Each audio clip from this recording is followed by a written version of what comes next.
Awakened Imagination by Neville Goddard. Chapter 1. Who is your imagination? I rest not from my great task to open the eternal worlds, to open the immortal eyes of man inwards into the worlds of thought, into eternity, ever expanding in the bosom of God, the human imagination. By Blake, Jerusalem, chapter 5, verses 18 to 20. Certain words in the course of long use gather so many strange connotations that they almost cease to mean anything at all. Such a word is imagination. This word is made to serve all manner of ideas, some of them directly opposed to one another. Fancy, thought, hallucination, suspicion, indeed. So wide is its use, and so varied its meanings. The word imagination has no status nor fixed significance. For example, we ask a man to use his imagination, meaning that his present outlook is too restricted and therefore not equal to the task. In the next breath, we tell him that his ideas are pure imagination, thereby implying that his ideas are unsound. We speak of a jealous or suspicious person as a victim of his own imagination, meaning that his thoughts are untrue. A minute later, we pay a man the highest tribute by describing him as a man of imagination. Thus, the word imagination has no definite meaning. Even the dictionary gives us no help. It defines imagination as number one, the picturing power or act of mind, the constructive or creative principle. Number two, a phantasm.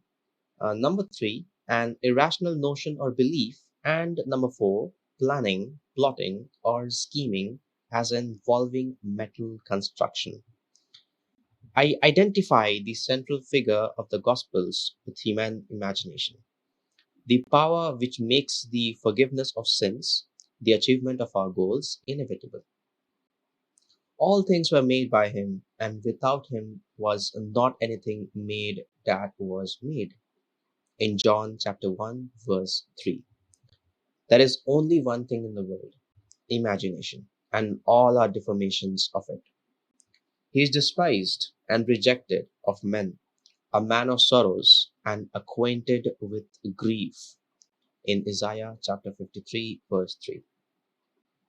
Imagination is the very gateway of reality.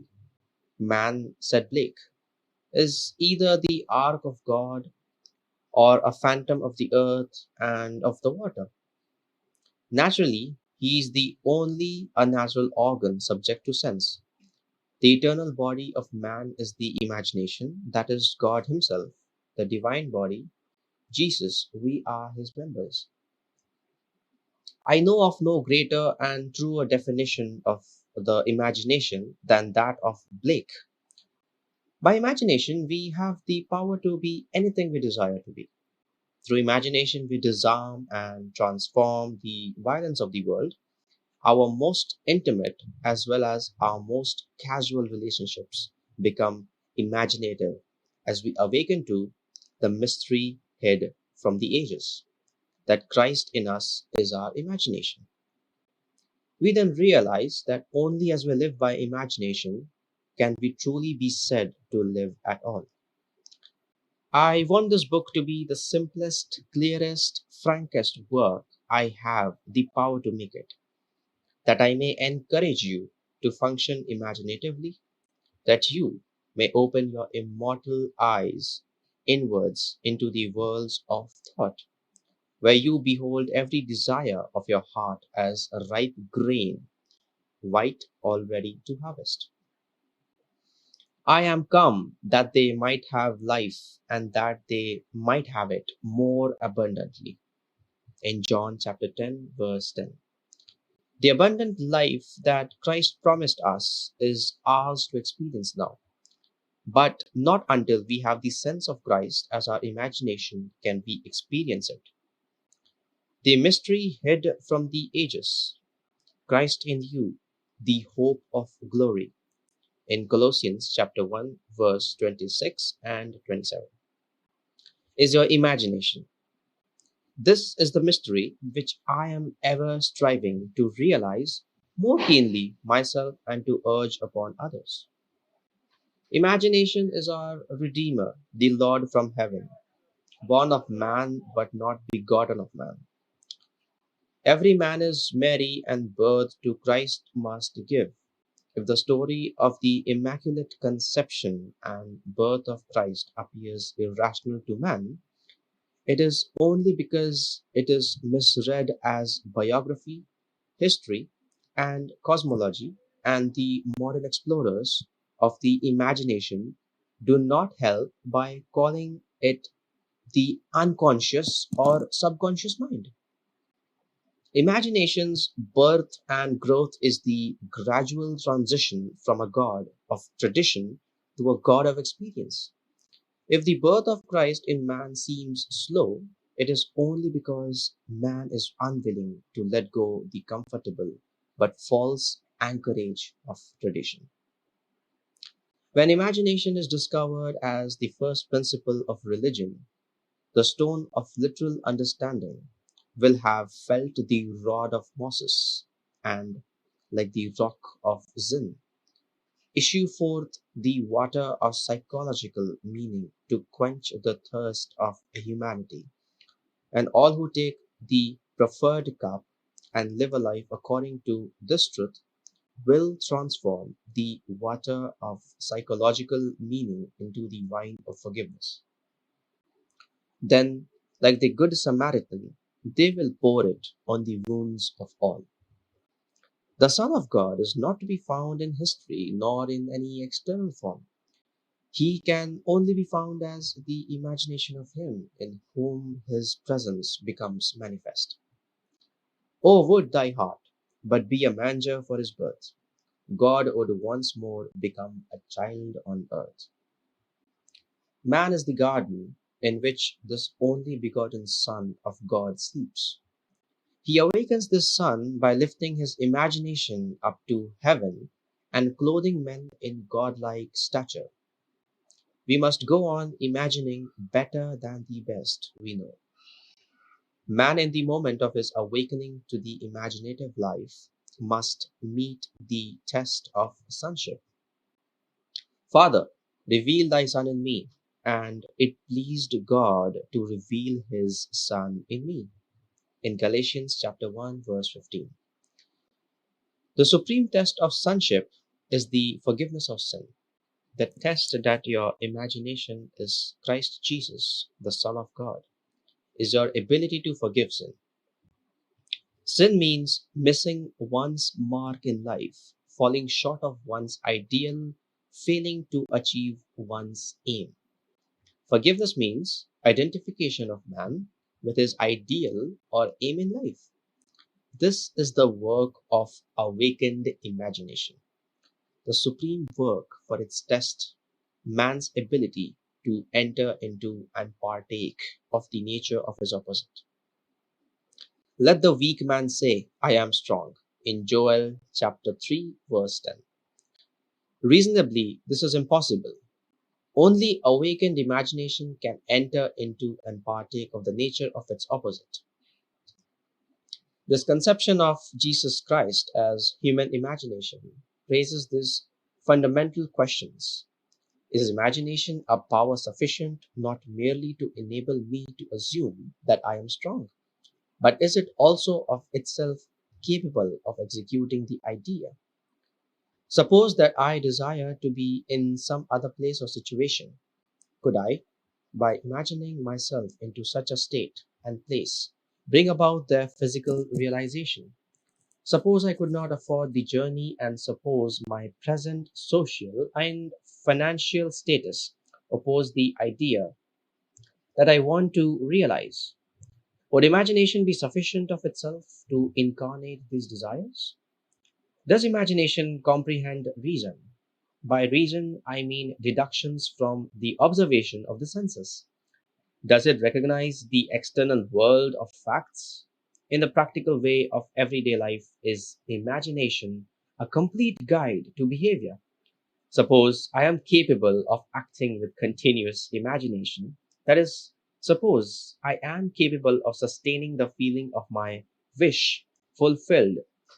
Will my assumption harden into fact? And if it does harden into fact, shall I, on reflection, find that my actions through the period of incubation have been reasonable? Is my imagination a power sufficient not merely to assume the feeling of the wish fulfilled, but it also of itself capable of incarnating the idea? After assuming that I am already what I want to be, must I continually guide myself by reasonable ideas and actions in order to bring about the fulfillment of my assumption? Experience has convinced me that as an assumption, through false if persisted in, will harden into fact. That continuous imagination is sufficient for all things, and all my reasonable plans and actions will never make up for my lack of continuous imagination. Is it not true that the teachings of the Gospels can only be received in terms of faith, and that the Son of God is constantly looking for signs of faith in people, that is, faith in their own imagination? Is not the promise, believe that ye receive, and ye shall receive, in Mark chapter 11, verse 24? The same as imagine that you are and you shall be. Was it not an imaginary state in which Moses endured as seeing him who is invisible in Hebrews chapter 11, verse 27? Was it not by the power of his own imagination that he endured?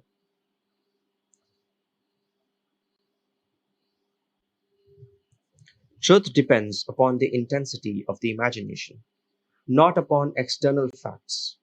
Facts are the fruit bearing witness of the use or misuse of the imagination.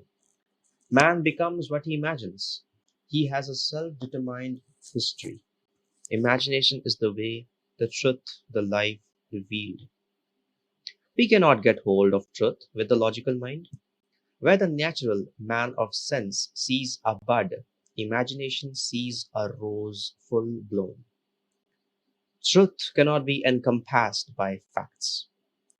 As we awaken to the imaginative life, we discover that to imagine a thing is so makes it so, that a true judgment need not conform to the external reality to which it relates.